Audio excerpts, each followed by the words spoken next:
Stepmom falsely accused me of assault to block my inheritance at 21. Dad believed her and cut me off. 7 years later, he learned the truth. Whenever I expressed that her comments hurt me, my dad insisted she was just teasing and that I should lighten up. Gina would nod and tell my dad that I had no sense of humor and needed to learn to have fun. This continued throughout the vacation. One day, in a moment of anger when she and the twins were teasing me about my weight while I was trying to enjoy the pool, I decided to retaliate. I told the twins that their double chins were embarrassing, watching their faces fall.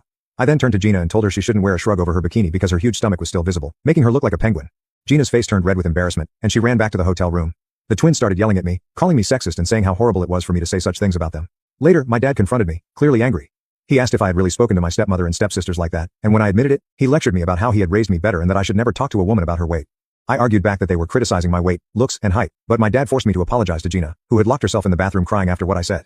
Gina and the twins made a big show of accepting my apologies. When I got home, I told my mom everything. She spoke to my dad, who tried to blame me for the whole situation. My mother threatened to call CPS on him if Gina ever commented on my weight or looks again. This scared my dad, and after that, Gina never said anything to me. However, she and the twins would blatantly ignore me whenever my dad wasn't around, which I honestly didn't mind. When I was 16, my mom went away for a few days, so I stayed with my dad and Gina. Gina complained about having to cook for one more person, so on my last night, I decided to make dinner since my mom had taught me to cook from a young age to be independent. Gina wanted to invite some friends over when she heard I was cooking. I prepared the meal, set the table, and served dinner. Everyone loved the food and praised me. My dad decided to do the dishes, so I went to my room. From there, I heard Gina and her friends talking loudly outside my window. Her friends were saying how lucky she was to have a nice husband and a great house.